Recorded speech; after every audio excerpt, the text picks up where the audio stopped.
Olá, queridos alunos, tudo bem com vocês? Então, hoje nós vamos seguir, nos nossos estudos sobre as classes gramaticais, Nós até a última aula estávamos vendo o pronome.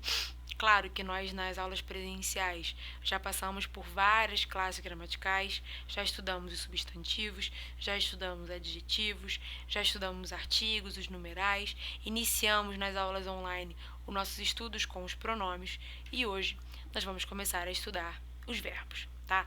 Como o verbo é uma classe muito extensa, eu dividi essa classe em algumas aulas para a gente ir vendo passo a passo cada uma das estruturas que abarcam a classe gramatical dos verbos na língua portuguesa. Tudo bem? Então, vamos seguir. Então, o que é verbo? O verbo é a classe de palavras que exprime ação, estado, mudança de estado, fenômeno da natureza e possui inúmeras flexões, de modo que a sua conjugação é feita mediante as variações de pessoa, número, tempo, modo, voz e aspecto. Então, aqui nós temos dois grandes grupos de informações muito importantes para nós, que é o que o verbo exprime. O verbo não exprime só a ação. Eu sei que muitas vezes a gente tem muito isso na mente. Verbo é a ação. O verbo é, em grande parte, sim, dá uma noção ativa, tá? Mas não é só isso. O verbo ele também dá uma noção de estado, dá uma noção de mudança de estado, dá essa ideia de fenômeno da natureza, por exemplo, choveu, ventou, E o que a gente chama de possuir inúmeras flexões, a gente já vai entrar no segundo grupo de informações muito importantes. Porque o verbo, ele se flexiona. Flexionar é mudar de forma. Então, ele vai mudar de forma dado o quê? A pessoa em que está conjugado, o número singular ou plural que está conjugado, o tempo que está conjugado, o modo em que está conjugado, a voz em que está conjugado e o aspecto em que está conjugado. Ali, gente, ficou faltando um C, tá? Mas é aspecto. Peço perdão, eu só observei agora essa falha, tá?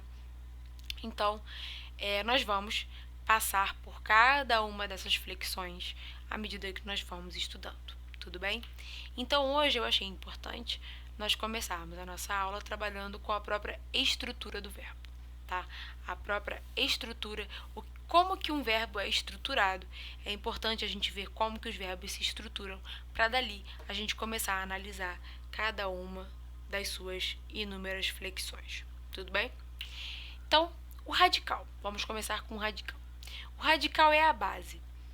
Nele está expresso o significado do verbo. Então, o radical, ele é o que dá o significado básico do verbo.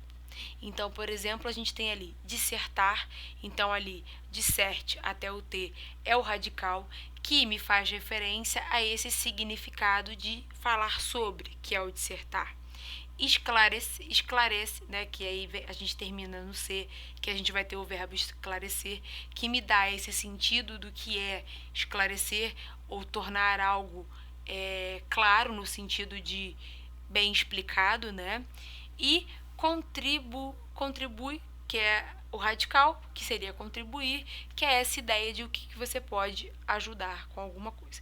Então, perceba que essas ideias que foram faladas por mim, elas estão presentes nesses radicais desses verbos, tá?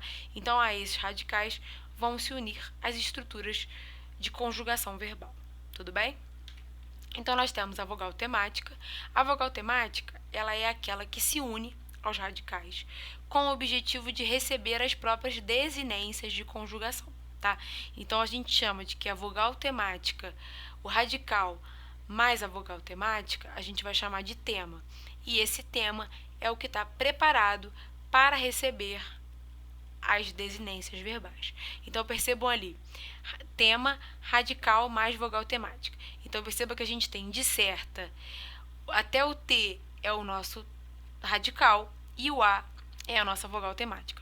E por que eu sei que o A é a nossa vogal temática? Porque esse é um verbo de primeira conjugação, dissertar. Esclarece, nós temos até o C, o radical, e o E, que é a vogal temática, que é de esclarecer, que é um verbo de segunda conjugação. Contribui, que aí a gente tem aqui até o BU, é o meu radical e o I é a minha vogal temática, e aí vai ser um verbo de terceira conjugação. Então, aqui embaixo tem essa sistematização, né? A vogal temática indica a qual conjugação o verbo pertence. Então, a primeira conjugação são verbos em A: argumentar, dançar, sambar, falar, né? Segunda conjugação abrange os verbos cuja vogal temática é E ou O. Gente, O são verbos muito raros, tá? Então, nós temos escrever, ter, supor.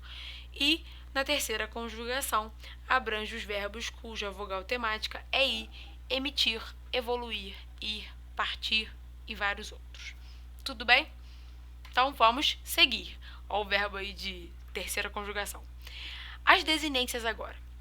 As desinências são os elementos que, juntos do radical, promovem as próprias conjugações verbais. Então, nós temos dois tipos de desinências verbais. Nós temos as desinências de modo temporais e as número pessoais. As desinências de modo temporais são aquelas que vão indicar o modo, se o verbo está conjugado no indicativo ou no subjuntivo.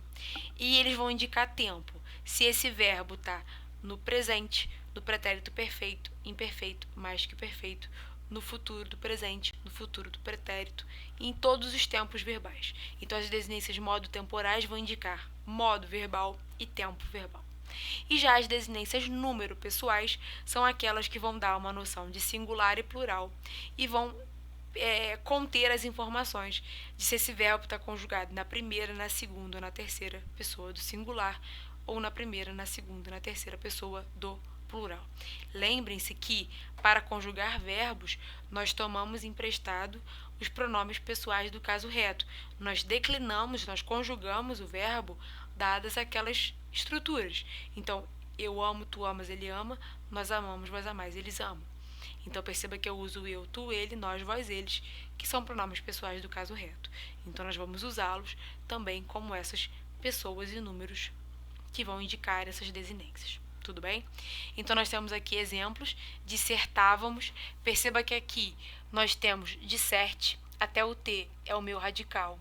Esse meu A é a minha vogal temática, porque é um verbo de primeira conjugação. Então, eu tenho disserta, é o meu tema. O vamos é a desinência de tempo pretérito do modo indicativo. E o mos é o que marca a primeira pessoa do plural. Esclarecerei. Perceba que até o E nós temos o tema, porque o radical é até o C. O E é a vogal temática, porque é um verbo de segunda conjugação, né? Esclarecer. A desinência de futuro é o re e a desinência I é de primeira pessoa. Tranquilo? Então, vamos seguir agora para as próprias flexões, né?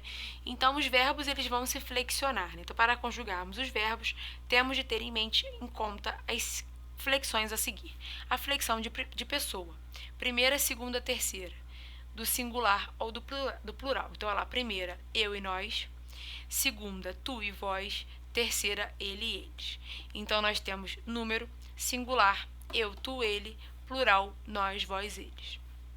Tempo, presente, pretérito, futuro, sendo que presente ele pode se manifestar no indicativo como pretérito perfeito, imperfeito e mais que perfeito, e o futuro ele pode se manifestar em futuro do presente ou futuro do pretérito, tá? Modos, indicativo, subjuntivo e imperativo, e voz, ativa, passiva ou reflexiva. A voz, gente, é aquela que a ativa é quando o sujeito pratica a ação.